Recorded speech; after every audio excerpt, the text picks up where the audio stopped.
Hello and welcome to WJTS in.form. We're honored again this week as he has his weekly visit with us, Mark Messmer, State Senator for District 48 in Indiana. Very good. Mark, this is kind of a new seat for you, but you're an old hand at legislation. Right. So we're glad to have you back again this week. I know you've been working on some bills that you've been authoring. How are those going? Well, I had two bills that made great progress this week. One was Senate Bill 359, and it's tax exemption for equipment in a $100 million and larger data center. Okay. Cloud, the cloud processing, offsite data storage for computer use. And we had an interesting in the Tax and Fiscal Policy Committee in the Senate this week. First time I've actually been able to get that bill heard at one of the tax committee levels. We've passed that out of my Commerce Committee the last 2 years. Came out of our interim Economic Development Study Committee in 2012, and actually, the chairman, likes the bill, which is a very large step. Yeah. So it's moved further than it has in years past. Yeah, okay. Yes, light years further. So that's good news. We had about an hour and a half dialogue on that bill, and great questions from the committee members, great testimony from economic development directors, from some that are what they call site selectors, some that are regional economic development folks like Du Bois Strong, the folks that have areas that are in prime locations for these. And we've adopted some statutes in 2009 and extended them again in 2011 that creates what they call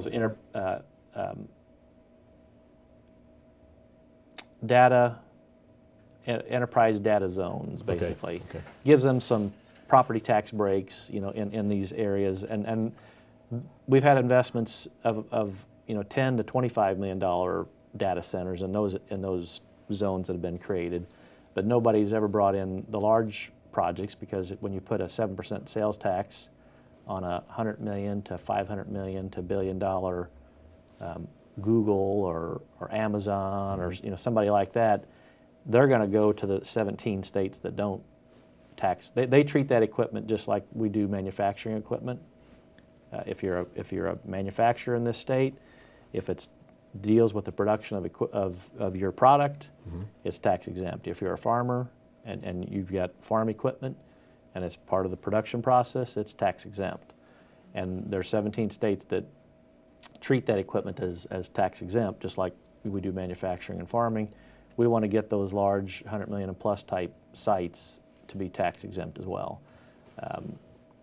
Because that's big money if they locate here. A lot of employment. There's 25 to 50 people that work in one that would be like a $100 million investment. The bigger ones will be hundreds of people, and these are people that make six-figure incomes, and that doesn't count the spin-off effect of, you get one large company and then the supply chain type, other companies that locate with it.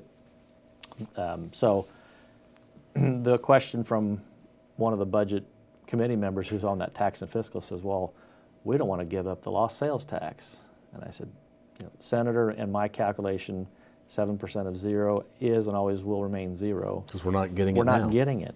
But there's a lot of residual benefits from it between income tax, the construction of these buildings and the construction activity and just the economic development in your community that revolves around it. So have a couple of cleanup amendments that they'd like clarifications of that came through our discussions, working on those. And sometime in the next week or two, we'll bring it back for amending. And the chairman said, count heads. We want to make sure if we put this up for vote that, the votes are there.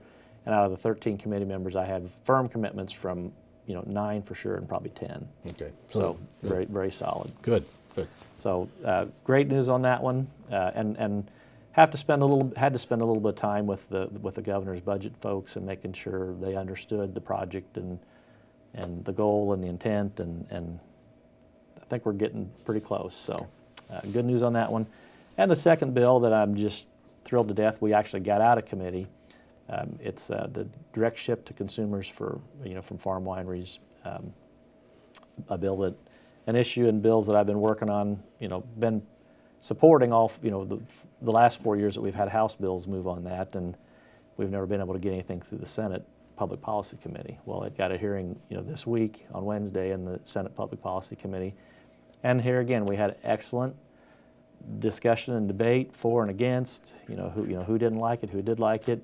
And that bill ended up passing out of the Senate Public Policy Committee 9-0.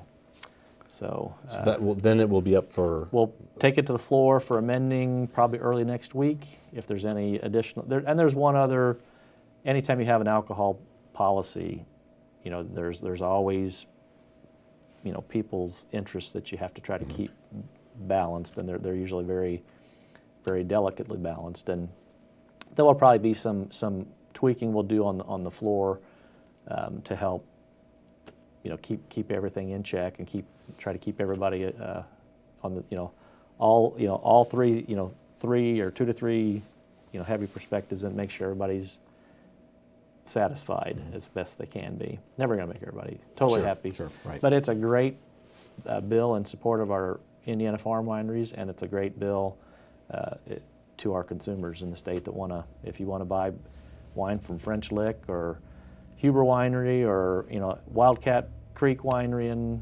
Lafayette. I mean, if you want their product, now you don't have to go to their place and fill out the face-to-face identification form, in person first. You can just call them and say, just order it online or whatever. Online, yep.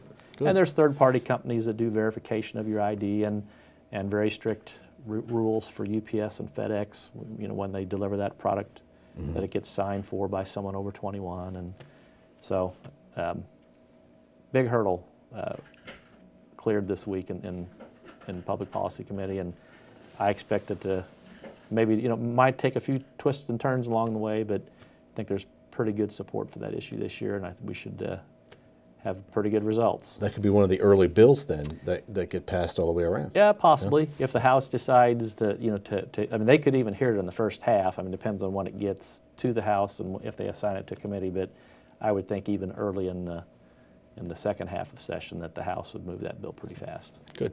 So very exciting. You had a third bill. Those were the two. Okay. Yeah, those were the two that had committee hearings this week. I've got more scheduled for the upcoming weeks, but those two. We'll talk about those another time. We'll add, when we get more detail. But definitely nice to have your bills getting heard. If the chairman agrees to hear them, then that means that they like them.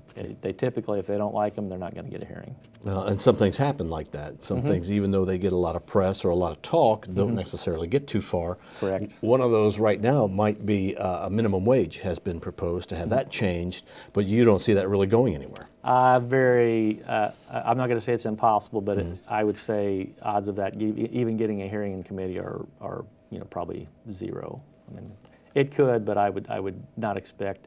That's a bill that Senator Talion files pretty well every year, or Senator Mervan. One of them, and she's also the Senate Democrat leader that files the legalization of marijuana bill every year too, and that really hasn't. And those never seem to go anywhere. No, they don't go anywhere. Well, education seems to be a hot button. What's happening on the education front? There's a couple of bills in the Senate and bills in the House, dealing with adjustments to how the teachers' pay and how it's tied to their reviews. Those bills I really don't spend a lot of time reading until they clear committee, because they usually get amended immensely by the time they have the hearing. They'll usually hear it 1 week, and then bring it back the next week for amending. So it's probably going to be late in the session, in our first half of session until those bills clear committee. But some of the basic ideas that they're looking at doing is, currently, teachers can't get a raise just necessarily for being there another year. They've got to be evaluated as in one of the top 2 evaluation areas. And then one of the suggestions we've had is if they get a performance increase 1 year, half of that increase becomes part of their base salary the next year. So they do get step increases for consistently doing a good job. So as long as they continue to be rated good or excellent, they're going to be eligible for raises, and then each year part of that raise gets built into their base salary. So They don't have to keep getting. I mean, they don't have to necessarily get a higher performance bonus each year. You know, their performance bonus becomes part of their base pay and lets them elevate their salary a little quicker that way. Really, I don't want to say nothing's been done in the Senate or the legislation yet, because there's so much that has to be prepared prior to. So no votes are coming down yet. There's been none of those when will bills. we see some of that? I would say it'd be mid to late February to any of those education bills really to clear committee and get to the floor. And when they clear committee, then we'll spend a lot of time in caucus talking about them, and you know, we'll be given stuff in advance to read to make sure we're up to snuff on, you know, everything that's in them. But that'll probably be, you know, almost to the end of session until those bills, you know, clear the House or the Senate. What are some things that people need to watch for? What are some exciting bills that you think are going to be coming out of this year's session? Well, I'm sure, I think scheduled sometime in the next week or so, there'll be the Sunday sales, you know, of alcohol bill that's going to be heard in the House. Not sure what shape that'll take, but that's one that gets a lot of public interest. I don't know that it's necessarily the top priority on our list, but you know, the budget bill. I mean, that's always, as it moves its way through the House. I mean, that'll be one of the last bills they passed at the end of February out of the House. But that really is one that sets the structure for, you know, most of the funding of all the government functions, and how they deal with increased road funding, how they deal with the school funding formula, and how that money is going to get distributed, you know, to all of the, you know, schools in our communities. I mean, those will be, and here again, there's a lot of time spent, and even after the first half of session, you know, then the Senate Budget Committee spends a lot of time going through and refining those, and then they'll make final adjustments. About the middle of April, we get the final revenue forecast projections, and then they make the final touches on it. But that really encompasses a lot of, you know, I mean, a lot of agencies and a lot of things that touch our everyday life, and that'll be the big one. There's going to be a lot going on between now and the end of session. Oh yeah, we'll be busy. Yeah. Okay. Anything else that you'd like to point out? We did have 15 bills that passed out of the Senate this week, so we've got a good start. Next week, all the committees will be in full gear. I mean, we had Monday off this week for Martin Luther King Day, so that bumped one day of committee work out. But all the committees are pretty well in full schedule, and next week the pace will start to pick up even more. Okay, and you have received 2 awards this week. Yes, I did.